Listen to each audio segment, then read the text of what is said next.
অখিল গগৈ অখিল গগৈ ৰাইজৰ দল।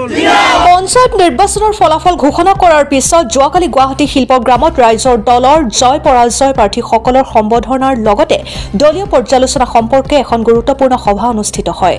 উল্লেখ্য যে উক্ত বৈঠকত নাইৰালগা তিলাপাৰা জিলা পৰিষদ সমষ্টিৰ ৰাইজৰ দলৰ পৰাজিত প্ৰাৰ্থী আব্দুল জব্বাৰক বক্তব্য দিয়া সুবিধা নিদিয়াৰ বাবে ৰাইজৰ দলৰ সভাপতি অখিল গগৈৰ প্ৰতি ক্ষোভত বাহিৰলৈ ওলাই আহি ৰুদ্ৰ ৰূপ ধাৰণ কৰাত উত্তপ্ত পৰিস্থিতিৰ সৃষ্টি হয়।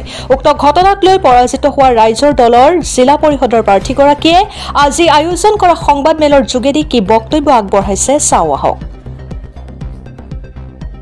বিলাসীপাৰাৰ পৰা মফিদা বেগমৰ ৰিপৰ্ট, অৰুণোদয় আছাম। যোৱাকালি মই দিছপুৰলৈ গৈছিলোঁ। প্ৰথমতে মই নিউজ চেনেলক প্ৰথমতে মোৰ তৰফৰ পৰা আন্তৰিক শুভেচ্ছা জ্ঞাপন কৰিছোঁ।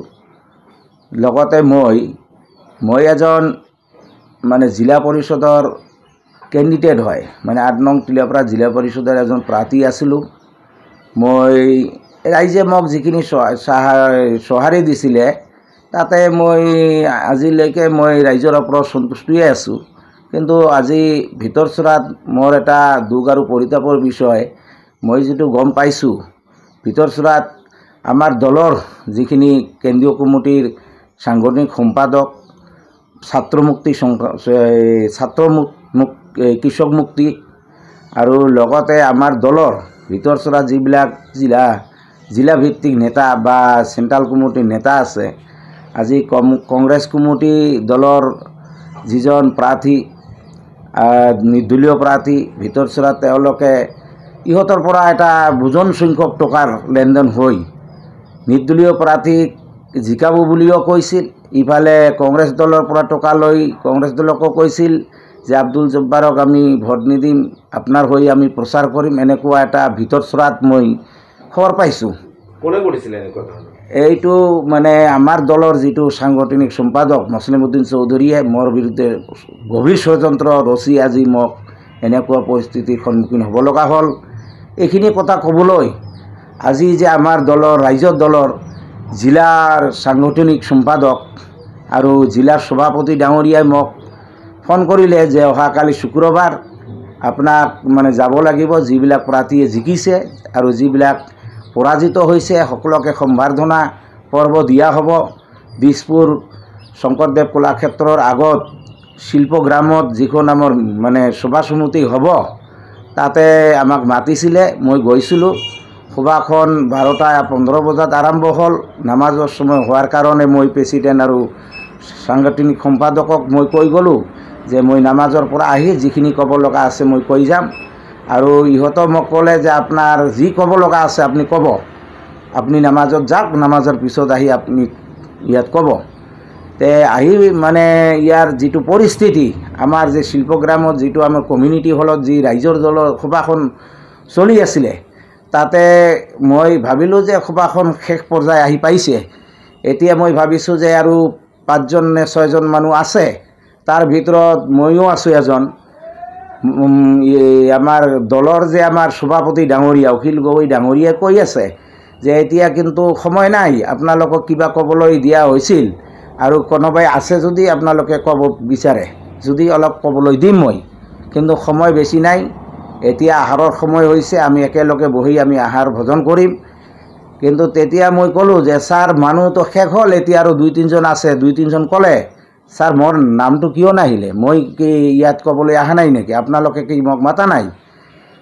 তেতিয়া তেওঁ অলপ খবত মানে এই মঞ্চৰ পৰা নামি আহি মোৰ ওচৰত নিজে ক'লে আপুনি কি ক'ব বিচাৰিছে? আপোনাকতো মই ক'লোঁ যে আপোনাক কোনো কথা ক'বলৈ দিয়া নহ'ব, এইটো আপোনাৰ সময় পাৰ হৈ গৈছে বা জিলা কমিটিয়ে আপোনাৰ নামটোৱে দিয়ে নাই। তে মই ক'লোঁ মোক কিয় ইয়াত মাতিছে আপুনি? দলে আজি মাতিছে, দলৰ যি সাংগঠনিক সম্পাদক হওক বা জিলা ভিত্তিক হওক মোক যে মাতিলে, এতিয়া আপুনি কৈ আছে 1 মিনিট সময় দিম আপোনাক কথা ক'বলৈ। মোৰ উঠোতে আৰু নামতে 1 মিনিট সময় গুচি যাব, তেতিয়া মই কি কৰিম? আপুনি জাষ্ট পৰিচয়টো দিব। তেতিয়া মই ভাবিলোঁ মই এটা ভিতৰত এটা সাহস আছে যে মানুহ কথা কওঁতে মানে 1 মিনিট নহয় 5 মিনিট এনে গুচি যায়। ষ্টেজত মই উঠিলোঁ, মঞ্চত উঠি পেলাই যেতিয়া মই ক'লোঁ যে আজিৰ সভাৰ আমাৰ শ্ৰদ্ধাৰ সভাপতি অখিল গগৈ ডাঙৰীয়া, আমাৰ সভাৰ উচ্চ পৰ্যায়ৰ বিষয়াসকল আৰু যিবিলাক প্ৰাৰ্থী ইয়াত উপস্থিত আছে, সন্মানিত সদন, সন্মানিত মহিলাসকল, সন্মানিত আমাৰ প্ৰাৰ্থীসকল, মই অলপ ক'ব বিচাৰিছোঁ, কিন্তু কি ক'ম এতিয়া সময় দিবনে নাই? ছাৰে কয় হয় হয় হৈ গ'ল আপোনাৰ হৈছে, আপুনি নামকচোন। তেতিয়া মই মানে ছাৰক গৈ হাত দুখন ধৰিলোঁ। ছাৰে ক'লোঁ যে ছাৰ, মইতো এটা আপোনাৰ দলৰ এজন কেণ্ডিডেট হয়, আপোনাৰ দলৰ পৰা মই টিকেট লৈছোঁ, মই জিলা পৰিষদৰ কেণ্ডিডেট, আপুনি মোক অকণমান ক'বলৈ দিব অনুৰোধ জনাইছোঁ। 3 মিনিট নহ'লে 5 মিনিট ক'ব দিবলৈ অনুৰোধ জনাইছোঁ। ছাৰ ৰিকুৱেষ্ট কৰিছোঁ আপোনাক, আপুনি ক'বলৈ দিব লাগে। কয় নহয় সময় হৈছে, আপোনালোকে এইটো আপোনাৰ প্ৰেচিডেণ্ট ক'ত আছে, ছেক্ৰেটাৰী ক'ত আছে, আপোনালোকৰ মানুহ নেকি, আপুনি লৈ যাওকচোন, ইয়াৰ পৰা ষ্টেজৰ পৰা নমাই লৈ যাওক। যেতিয়া মোক ইহঁতে 3-4জন ধৰিলে, তেতিয়া মই তেওঁলোকৰ লগত বাহিৰত গ'লোঁ আৰু হুলস্থুলীয়া এটা পৰিৱেশ হ'ল। মই ক'লোঁ যে 1 মিনিট মোক সময় নিদিলে দলৰ এজন সভাপতি হয়, তেওঁ এজন সন্মানিত ব্যক্তি, সেই সন্মানিত ব্যক্তিজনে মোক যদি আজি ৰেচপেক্ট দিব নোৱাৰিলে, আজি দলৰ মই কৰ্মী হয়, বিৰোধী দলতো মই কোনো মানুহ নহয়, এই দলৰে এজন টিকেট প্ৰাপ্ত মই এজন জিলা পৰিষদৰ প্ৰাৰ্থী হয়, 1 মিনিট সন্মান দিব নোৱাৰিলে মোক ক'বলৈ 5 মিনিট মানে মই বিচাৰিছোঁ যে মোক 5 মিনিট ক'বলৈ দিব লাগিব, নহ'লে 7 মিনিট ক'বলৈ দিব লাগিব। অনুৰোধ জনাৰ পিছতো মোক 1 মিনিট সময় নিদিলে। আজি দলৰ এজন সভাপতিয়ে যদি দলৰ এজন জ্যেষ্ঠ কৰ্মীক সেইখিনি সন্মান দিব নোৱাৰে, গোটেই অসমবাসীক কেনেকৈ তেওঁ সন্মান জনাব? আজি সেইখিনিয়ে কথা মই ক'ব বিচাৰিছোঁ। আৰু মই লগতে কওঁ, মই যিখিনি কথা আজি ক'ব বিচাৰিছিলোঁ তাৰ লগত আমাৰ ডাঙৰীয়া এই সভাপতি ডাঙৰীয়াৰ লগত যে মই কেনেকৈ হাৰিলোঁ কি ক'ব বিচাৰিছোঁ। মোক কোনো কেম্পেইন দিয়া নাই, কোনো দলৰ আজি আমাৰ যিটো ছাত্ৰ মুক্তি এজন কোনো পদবীধাৰী ব্যক্তি মোৰ লগত কেম্পেইনাৰ কৰা নাই। মাত্ৰ সংখ্যালঘু মৰ্চাৰ যিজন মানে আছিলে সভাপতি আছিলে, তেখেতৰ নাম জিয়াউল হক, তেখেত 2 দিন মোৰ ঘৰত আছিলে, 3টা মানে 4খন সভা এনেকৈ মোৰ লগত পাতি তেওঁ মোৰ গাড়ীখন লৈ যিদিনাখন অখিল গগৈ ডাঙৰীয়া মোৰ বিলাচীপাৰাত আহি পালে, তেতিয়া মই ঘৰত গৈছোঁ, লগ কৰিবলৈ গৈছিলোঁ, 12:30 বাজি গ'ল। তেতিয়া মই মানে পানীৰ যোগান ধৰিলোঁ আৰু কিবা লাগে যদি সুধি আহি কথাখিনি আলোচনা কৰি আমি ঘৰত আহিলোঁ। জিয়াউল হক আৰু মই ঘৰত আহি পেলাই মোক ক'লে যে পুৱাৰ আহাৰটো ছাৰক খুৱাব লাগিব আপোনাৰ ঘৰৰ পৰা, দি দিলোঁ। আৰু আপোনাৰ দুপৰীয়াৰ আহাৰটোও ছাৰৰ কাৰণে কৰিব লাগিব, এইটোও মই যোগান ধৰিলোঁ। যিখিনি কথা আজি ক'ব বিচাৰিছিলোঁ তাৰ লগত আমাৰ ডাঙৰীয়া এই সভাপতি ডাঙৰীয়াৰ লগত যে মই কেনেকৈ হাৰিলোঁ কি ক'ব বিচাৰিছোঁ। মোক কোনো কেম্পেইন দিয়া নাই, কোনো দলৰ আজি আমাৰ যিটো ছাত্ৰ মুক্তি এজন কোনো পদবীধাৰী ব্যক্তি মোৰ লগত কেম্পেইনাৰ কৰা নাই। মাত্ৰ সংখ্যালঘু মৰ্চাৰ যিজন মানে আছিলে সভাপতি আছিলে, তেখেতৰ নাম জিয়াউল হক, তেখেত 2 দিন মোৰ ঘৰত আছিলে, 3টা মানে 4খন সভা এনেকৈ মোৰ লগত পাতি তেওঁ মোৰ গাড়ীখন লৈ যিদিনাখন অখিল গগৈ ডাঙৰীয়া মোৰ বিলাচীপাৰাত আহি পালে, তেতিয়া মই ঘৰত গৈছোঁ, লগ কৰিবলৈ গৈছিলোঁ, 12:30 বাজি গ'ল। তেতিয়া মই মানে পানীৰ যোগান ধৰিলোঁ আৰু কিবা লাগে যদি সুধি আহি কথাখিনি আলোচনা কৰি আমি ঘৰত আহিলোঁ। জিয়াউল হক আৰু মই ঘৰত আহি পেলাই মোক ক'লে যে পুৱাৰ আহাৰটো ছাৰক খুৱাব লাগিব আপোনাৰ ঘৰৰ পৰা, দি দিলোঁ। আৰু আপোনাৰ দুপৰীয়াৰ আহাৰটোও ছাৰৰ কাৰণে কৰিব লাগিব, এইটোও মই যোগান ধৰিলোঁ। এতিয়া পুৱা 8টা বজাত এই হাজিহাট যিটো মানে নাইৰেলগা জিপি কয়, তাতে এখন সভা সমিতি আছিল, সেইখন তেওঁ পাতিব পৰা নাই। দ্বিতীয়খন যিখন কাজাইঘাটা সভা এইখন কৰিছে, তাৰপিছত এখন আছে ছগুনমাৰী, এইখন কৰিছে। তাৰপিছত আহি গ'ল চৰহাটীপতাত মই যাব বিচাৰিছোঁ, জিয়াউলকে মোক যাবলৈ দিয়া নাই। দলৰ কেন্দ্ৰীয় সাংগঠনিক সম্পাদক মছলিমউদ্দিন চৌধুৰী, তেওঁ কৈছে ইয়াত আহিব নালাগে। 2জন মানুহ কিয় মোক ক'লে তাতে আহিব নালাগে, এইটো জিপিৰ ভোট মোক কি নালাগে নেকি? মোৰ টকা দিছোঁ তাত 15,000 ডনেশ্যন, জিয়াউল হকে লৈ গৈছে এই টকাখিনি। এজন তাতে কাউন্সিলৰ প্ৰাৰ্থী আছিল জহুৰুল ইছলাম নাম, তেওঁ যদি এইখন সভাত থাকিব পাৰে, মই জিলা পৰিষদৰ কেণ্ডিডেট হৈ তাত নিশ্চয় ৰাইজৰ আগত পৰিচয় দিব লাগিছিল, মোক যাব লাগিছিল, তাক মোক যাবলৈ দিয়া নাই। জিলাৰ যিজন ছেক্ৰেটাৰী তেওঁ মোক কৈছে যে জব্বাৰ ভাই তুমি আহিব নালাগে, আপোনাৰ যিখন সভা হ'ব তাতে থাকক। সেই সভাখন আছিল 12টা বজাত, মোৰ সভাখন 12টা বজাত আহিব কৈ আজি এনেকুৱা ৰ'দৰ প্ৰকট ৰ'দত ৰাইজে তাত সহ্য কৰি আছিল মোৰ কাৰণে। ৰাইজ মোৰ দৰদী হৈ মই সেৱা যে ৰাইজৰ কৰিম, ৰাইজৰ যে মই প্ৰতিনিধি হ'ম, মই যে গোলাম হ'ম, মই যে তেওঁলোকক সেৱা কৰিম, সেই সুযোগ মোক দিয়া নাই আমাৰ দলৰ যিবিলাক সাংগঠনিক সম্পাদক, আমাৰ জিলাৰ যিবিলাক মানে সভাপতি সম্পাদকে চক্ৰান্তমূলকভাৱে সেই সভাখন দুপৰীয়া 2:45 বজাত আহি গ'ল। যেতিয়া তেওঁলোকে চৰ হাতীপোতাত গৈছিল, সভাখন কেঞ্চেল কৰি মছলিমউদ্দিন চৌধুৰীয়ে চক্ৰান্তমূলকভাৱে অখিল গগৈক লৈ গ'ল বাহিচুৱাত মণ্ডল বজাৰত লৈ গ'ল। তাতে মানুহ নহ'ল, তেওঁক মানে গালি গালাজ কৰি অখিল গগৈ ডাঙৰীয়া আকৌ ঘূৰি মোৰ মঞ্চলৈ আহি গ'ল। তেতিয়া মোক জেনেৰেল ছেক্ৰেটাৰী ফোন কৰিছে যে আপোনাৰ মিটিঙত বোলে মানুহ নাই, আপোনাৰ ঘৰত গৈ খানা খাই তাৰপিছত মানুহ হ'লে সভা কৰিব, নহ'লে গুচি আহিব, বেলেগ ঠাইত যাব।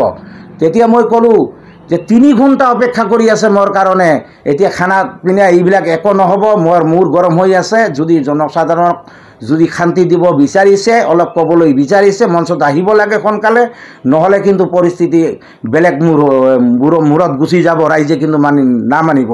কাৰণ আজিয়ে শেষ সভা আৰু বেলেগ টাইম নাই। গতিকে জেনেৰেল ছেক্ৰেটাৰীক মই অনুৰোধ কৰিছোঁ আপুনি পঠাই দিয়ক। গৈছে আপোনাৰ তাতে গৈছে, 5 মিনিটত আহি পাব। তেতিয়া মই জনসাধাৰণক কৈছোঁ ৰাইজ আহি আছে, মোৰ কাৰণে আপোনালোকে 2.5 ঘণ্টা থাকিলে আৰু 15 মিনিট আপোনালোকে ধৈৰ্য ধৰক, এইটো আহিছে। এনেকৈ কৈ মানুহজন অহাৰ পিছত সভা সমিতি কৰি মোৰ ঘৰত দুপৰীয়াৰ আহাৰ গ্ৰহণ কৰাৰ পিছত মোৰ ঘৰৰ পৰা জিয়াউৰ ৰহমান খান গগৈ ছাৰ এইফালে গুচি গ'ল। গোটেই দিনত সভা সমিতি আছিল 12খন সভা আছিল, তেতিয়া আৰু 2খন বঢ়াই 14খন সভা সমিতি কৰিলে।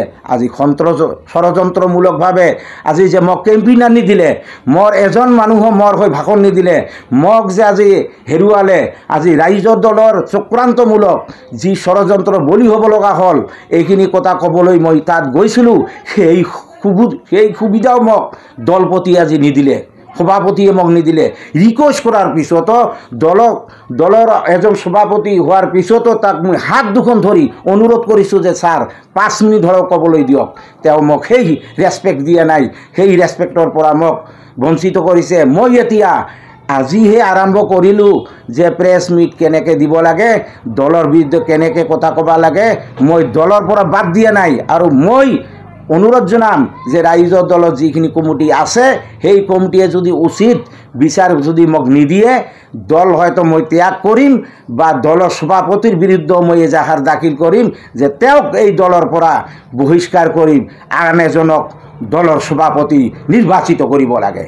কাৰণ ৰাইজৰ দলটো ব্যক্তিগত দল কাৰো নহয়, কংগ্ৰেছ দলো নহয়, UDF নহয়, আন দলবিলাকো ৰাইজৰহে দল, ব্যক্তিগত কাৰো দল নহয়। এটা কথা যোৱাকালি উত্থাপন হৈছিলে যে ৰাইজৰ দলত পঞ্চায়ত নিৰ্বাচনত টকাৰ লেনদেন হৈছে। টকাৰ লেনদেন কথাটো এইটো ধৰক টকা কোনে দিয়ে আৰু কোনে লয়, এই কথাখিনি চিক্ৰেট কথা। টকা দিয়া মানুহখিনিয়ে চিক্ৰেট আৰু টকা লোৱা মানুহখিনিও চিক্ৰেট, মানে গোপনীয়তা ৰক্ষা কৰি ইহঁতে টকাৰ লেনদেন কৰিছিল বুলি এইটো মই মানে মোৰ ইয়াত প্ৰকাশ পাইছে আৰু মই গম পাইছিলোঁ। এইকাৰণে গম পাইছোঁ, অখিল গগৈ ডাঙৰীয়াই যিখন সভাত গৈছিল, মই যাব পৰা নাই, দুখৰ বিষয়, মোক মাতা নাই। মই ফোন কৰিছিলোঁ, তথাপিও বাধা কৰিছিলে। যিজন AP মেম্বাৰ আছিলে তেওঁ হাৰিছে, আৰু মই যে হাৰিলোঁ এইটোতো মোক যাবলৈ দিয়া নাই। মোৰ 3খন সভাৰ 2খন সভাই ভংগ কৰিলে চক্ৰান্তমূলকভাৱে। কিয় কৰা হ'ল এই কথাটো মই দলৰ সভাপতিক ক'বলৈ তাত গৈছিলোঁ। মোক মাতিছিল বাবেহে মই গৈছিলোঁ। আজি মোৰ গাড়ীখন লৈছিলোঁ আৰু লগতে 4-5জন মানুহ গৈছিল, তেওঁলোকৰ খৰচ আৰু মোৰ খৰচ লৈ 10,000 টকা মই তাত এনে পানীত পেলাই দিবলৈ কিয় যাম? মাতিছিলহে গৈছোঁ, দলৰ হৈ ৰাইজৰ হৈ আজি মই সেৱা কৰিবলৈ আগবাঢ়ি গৈছিলোঁ, কিন্তু পৰাজিত হৈছোঁ, দুখৰ বিষয়। কিন্তু মোৰ ইয়াত ক'ব লগা একোৱেই নাছিল। মোক কিয় ইনভেলিড কৰিলে, মোক কিয় ইনচাল্ট কৰিলে এই ৰাইজৰ দলৰ সভাপতিগৰাকীয়ে? তেওঁ কেনেকৈ কৈছে যে মই বিৰোধী দলত দলপতি হ'ম বা আগন্তুক দিনত মই অসমত চৰকাৰ গঠন কৰিম। গোটেই অসমৰ ভিতৰত এজনেই বিধায়ক অখিল গগৈ ডাঙৰীয়া।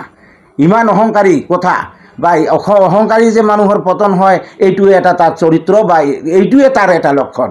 এইটো কিন্তু দল বিৰোধী কথা নহয়, এইটো তাক মই সাৱধান বানি দিছোঁ। কিয়নো তাতকৈ হয়তো মোৰ 2 দিন বা 5 দিন বয়স বেছি হ'ব পাৰে। জ্যেষ্ঠ নেতাক যদি সেই সন্মানখিনি দিব নোৱাৰে, অসমৰ মানুহক কেনেকৈ তেওঁ সন্মান জনাব? আপোনালোকে কওক। আজি মিডিয়াৰ যোগে মই এই কথাখিনি প্ৰকাশ কৰিছোঁ।